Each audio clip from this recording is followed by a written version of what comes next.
ولهذا ذكر ابن رجب رحمه الله في بعض كتبه أن أعرابيا راود أعرابية في الصحراء وقال لها: نحن في مكان لا يرانا إلا الكواكب، يعني من أي شيء تخافين؟ قالت: أين مكوكبها؟ أين مكوكبها؟ فكف الرجل وامتنع.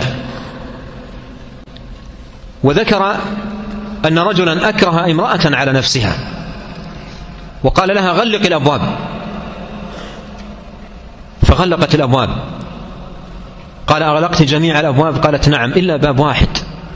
قال: أي باب؟ قالت: الباب الذي بيننا وبين الله، الباب الذي بيننا وبين الله هذا ما يمكن أن يغلق. فكف الرجل.